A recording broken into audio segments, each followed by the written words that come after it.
talk on the streaming platform Apple TV Plus and talk about Shining Girls. Shining Girls, and this is a TV show that it stars Elizabeth Moss. And the basic premise of it is that when it starts, if you meet a woman called Kirby, and Kirby works in a newspaper office. She sort of like works she works underneath the so I was going to say underneath the floors, but like in the archives. That's it. She works in the archives. When people are saying, "Oh, I need a thing from 1970 something," this is set in the 90s, and this is the sad thing, guys. Something set in the 90s is now a period piece. Yeah. Because I started watching it, and I was going like, they'll do something. I'm like, why don't you just pick up their mobile phone? And I was like, hang on a second. This is like, oh my god, it's set in the 90s. And so Kirby wakes up in the morning, and you can see that she has this notebook, and in this notebook, she's making notes. She's making notes like, you live at this address. This is the place. You live with your mom. This is a car and everything like that. And then you find out after a while, as the story goes on, you realize that she had been attacked a couple of years back and left for dead. She's been attacked and left for dead, and it turns out that she's not that there's somebody else that has disappeared, and it seems like that person was attacked in a very similar way to the way she was attacked.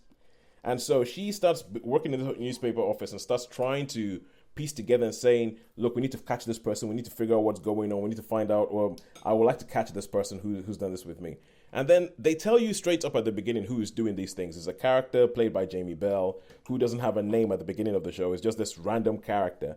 And you start realizing that there's something weird going on because some days Elizabeth Moss gets back home and all of a sudden her front door has changed. Or she was living with her mother. She's now no longer living with her mother. Or she gets back to her house and she knocks on the door and somebody else opens the door. And someone opens the door and she's like, what are you doing here? He's like, I live here. She's like, how long have you been living here? I've been living here for 2 years. So she opens up her wallet, takes out her driver's license to look at her address, realizes that her address is one floor up from where she thought she lived. She goes up to the floor to open up the door, opens up the door, and one of her coworkers comes in and says, hey, I was waiting for you, kisses her. She walks in and she sees that there's a picture on the wall of what looks like her wedding day that she does not remember. and so as the show goes on, it starts becoming, it's kind of like, it's a procedural, it's a bit like, they're trying to make it like I think it's been compared a little bit to Seven, and I can see why. Like, okay, what's going on here? What are we going on here? Is there some sort of ritualistic thing? Why do all these women, why have these women been killed over this time? And why have this anachronistic stuff showed up? And I think there was a film on Netflix called, that Sharon, you reviewed years ago. I think it was called In the Shadow of the Moon or something like that. And it had to do with people trying to catch a serial killer, and then they realized that there was like some timey-wimey stuff. Yes, I remember it. Yes. I do, yes. And after a while, you realize in this show that there is something similar like that going on. And it's about how do you do this when this is going on and blah, blah, blah. And is she losing her mind, all that. And that is and I don't want to say much more before I end up spoiling stuff, which I feel like I might already have done a little bit on. And this is one of those things where when something's adapted from a book, and even though you've never read the book, you can spot the point at which they changed something. Yeah.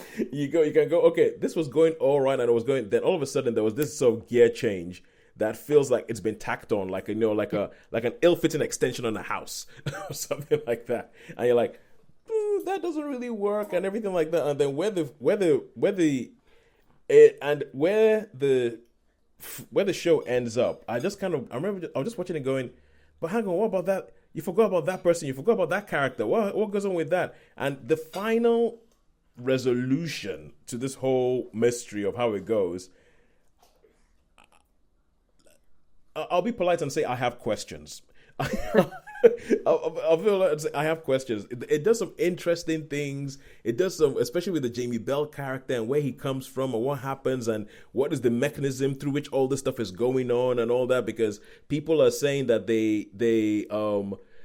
find like an object at the scene where one of these women has been attacked, and they say, but this can't be right because this thing is from like 50 years ago. How is this thing from 50 years ago here? And then they go to another one and they find something and they go, hang on, but this we found this matchbook and it says that this is the address of this bar, but there's never been a bar with that name at that address ever.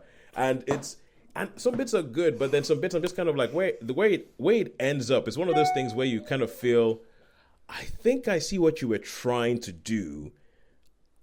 I don't think you've done it. I don't think you've done it. I don't think that quite works. All in all, I'll give it a 3 out of 5. I think it's good.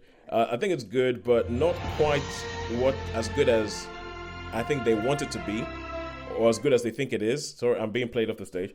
Or as good as they think it is. So I think it's all right, but yeah, I don't know. And also the other thing is Elizabeth Moss. So you guys know Elizabeth Moss, right? Sean, you know Elizabeth Moss from the Invisible Man, your favorite film ever. Mainly from Handmaid's Tale. From Handmaid's Tale, yeah, Handmaid's Tale. She came to, for a lot of people, came to prominence during Mad Men and all that. I don't think Elizabeth Moss can play happy. Let me put it that way. I don't think she can play happy.